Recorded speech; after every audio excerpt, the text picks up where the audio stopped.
Viral ট্রেন্ডের মধ্যে নেই তো, তাই আপনারা হয়তোবা দেখতে পাচ্ছেন না সিনেমা। আমরা ঝগড়া করব, আমরা মিশে যাব, আমরা মিলে যাব। পাপ্পি যা করছে তার তলের খবরটা আমাদের বাংলাদেশের মানুষ খুব তাড়াতাড়ি পেয়ে যায়। ভিউ ক্রিয়েট করার টাকা না আসতো তাহলে এই চুলাচুলিটা মনে হয় হতো না।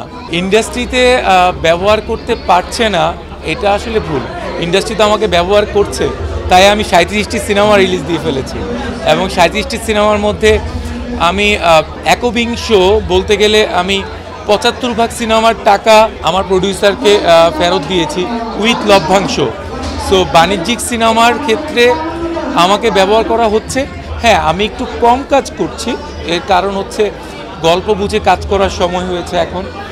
সো একটু বুঝে শুনে কাজ করলে হয়তোবা গোলটা দিতে পারবো, আর না হলে গোলটা দিতে পারবো না। সো দ্যাটস তো একটু কম কাজে দেখা যাচ্ছে। বাট এখন যে ট্রেন্ডটা, সেই ট্রেন্ডের সাথে লাইক ভাইরাল ট্রেন্ডের মধ্যে নেই তো, তাই আপনারা হয়তোবা দেখতে পাচ্ছেন না সিনেমা, কারণ এখন ভাইরালের সিনেমা রিলিজ হবে। আমরা ঝগড়া করব, আমরা মিশে যাব, আমরা মিলে যাব, এটাই স্বাভাবিক। আগেও ঝগড়া হতো, আগেও এরকম হতো। তফাৎটা একটাই জায়গায়, এখন এত ক্যামেরার কারণে জিনিসটা ফোকাস হয়ে যায়।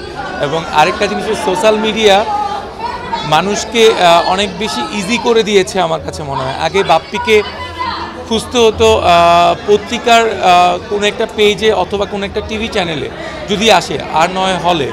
আর এখন বাপ্পিকে দেখা যায় কোথাও যদি হাঁটতেও যায় সেখানেও বাপ্পিকে দেখা যায়। তার মানে বাপ্পি যা করছে তার তলের খবরটা আমাদের বাংলাদেশের মানুষ খুব তাড়াতাড়ি পেয়ে যায়। সো দ্যাটস ওয়াই মানুষ দোষ খুঁজে বেশি, আর দোষ দিতে পারলে ভালো। আর চুলোচুলির কারণ হচ্ছে আমার কাছে যেটা মনে হয়, এখন আমরা যে ভালো কথাগুলো বলছি সেটার কারণে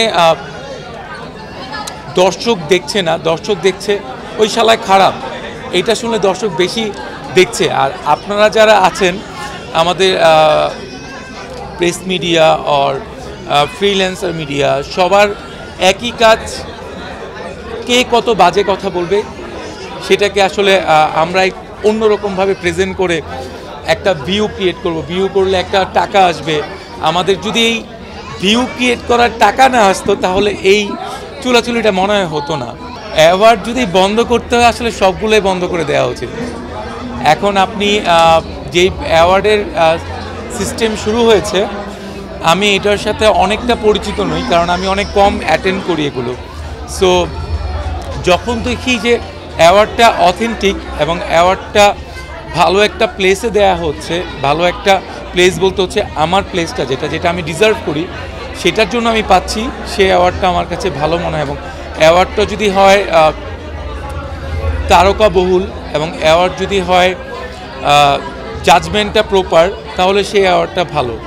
আর যে অ্যাওয়ার্ডটা অনলি বিজনেসের জন্য হয়, যেখানে আর্টিস্টের পারপাস সার্ভ হচ্ছে না, আর শুধু বিজনেস পারপাস সার্ভ হচ্ছে, সেই অ্যাওয়ার্ডটা হয়তো বা ভালো না।